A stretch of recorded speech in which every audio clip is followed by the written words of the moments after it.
శ్రీ గురుభ్యో నమ. ఓం నమో భగవతే వాసుదేవాయ. భగవద్గీత 18వ అధ్యాయం మోక్ష సన్యాస యోగము నుండి వేళ మనం 49వ శ్లోకాన్ని పరిశీలన చేసుకుందాం. అసక్త బుద్ధి సర్వత్ర జితాత్మా విగత స్పృహ నైష్కర్మ్య సిద్ధిం పరమాం సన్యాసేనాధిగచ్చతి. భగవానులు చెబుతూ ఉన్నారు, ఓ అర్జున, సమస్త విషయములందును తగులుబాటు నొందని అసక్తమగు బుద్ధి గలవాడును, మనస్సును జయించిన వాడును, కోరికలు లేనివాడును నవు మనుజుడు సంగత్యాగముచే అనగా జ్ఞాన మార్గముచే సర్వోత్కృష్టమైన నిష్క్రియ ఆత్మస్థితిని పొందుతున్నాడు అని చెబుతూ ఉన్నాడు పరమాత్మ. ఇంతవరకు నిష్కామ కర్మ యోగమును ప్రతిపాదించుచు వచ్చి ఇక నుండి జ్ఞానయోగ సాంఖ్యయోగ విచారణము యందు ప్రవేశించుతున్నారు. కొన్ని సుగుణములు చెప్పి అవి గలవాడు నిష్క్రియ పరమాత్మ స్థితిని పొందగలుగునని వచించుతున్నారు. అవి ఏవి అనగా, దేని యందును తగుల్కొనని బుద్ధి కలిగి ఉండుట, మనస్సును జయించుట, ఆశ లేకుండుట అని చెప్పుటచే ఏ వస్తువునందును ఏ కాలమందును బుద్ధి తగుల్కొనరాదని సర్వత్రా ఆసక్తుడై మెలగవలెననియు భావం. యాలయనగా కొందరు కొన్ని విషయములందు విరక్తులై ఉన్నను కొన్నిటి యందు ఆసక్తులై ఉందురు. అట్లే కొందరు ధ్యానకాలమందు ఆసక్త చిత్తులై ఉన్నను బహిప్రపంచములో ప్రవేశించినప్పుడు విషయములందు సక్తత కలిగి ఉందురు. అట్టిదేమియు లేకుండుటకు గాను సర్వత్రా అని ఉపదేశింపబడినది.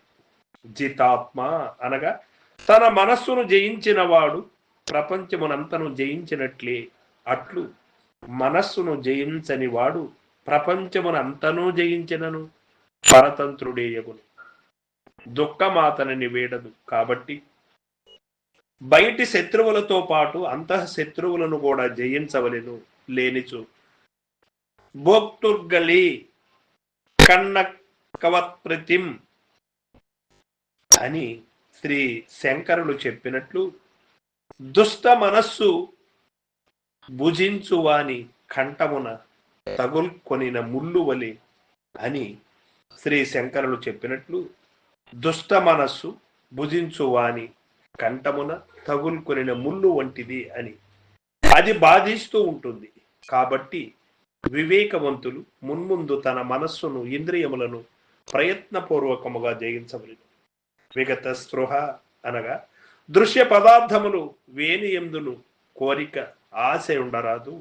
అప్పుడే మనస్సు బయటకు పరుగెత్తక అంతర్ముఖమై ఆత్మయందు నెలకొనును.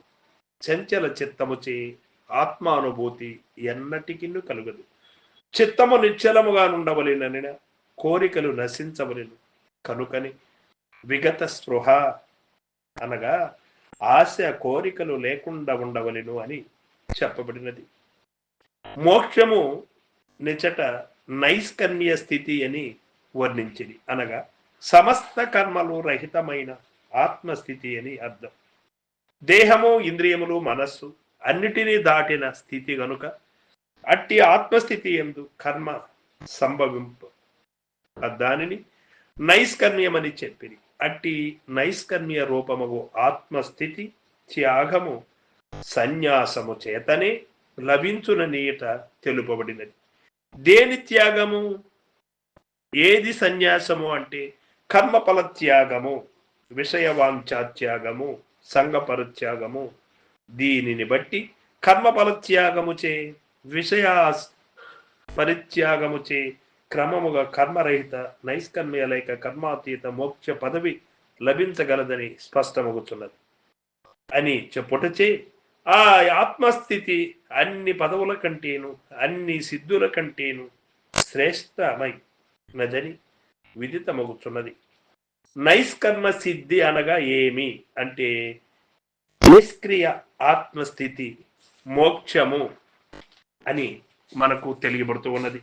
అది ఎట్లు లభ్యమగును అంటే దేని యందును తగులుకొనని బుద్ధి కలిగి ఉండుట చేతను, మనస్సును జయించుట చేతను, ఆశలు లేకుండుట చేతను, త్యాగ బుద్ధి చేతను, సర్వకర్మ ఫలత్యాగము సంఘ పరిత్యాగము చేతను అట్టి నైష్కర్మ్య రూప మోక్ష స్థితి లభించును అని మనకు తెలియబడుతుంది. ఆ మోక్ష స్థితి ఎట్టిది అంటే అన్ని సిద్ధులలోనూ పదవులలోనూ ఉత్కృష్టమైనది. కర్మము చే నైష్కర్మ్యము మోక్షము నెట్లు పొందవచ్చును అనే విషయమును మనం ఫలత్యాగపూర్వకముగా కర్మలను చేయుట వలన చిత్తము శుద్ధమగుట చేతను పైన తెలిపిన మనోనిగ్రహాదుల అభ్యసించుట చేతను జీవుడు క్రమముగా మోక్షమును పొందగలుగుతున్నాడు అని మనకు తెలియబడుతూ ఉన్నది. సర్వం సద్గురు పాదార్పణమస్తు. జై గురుదేవ.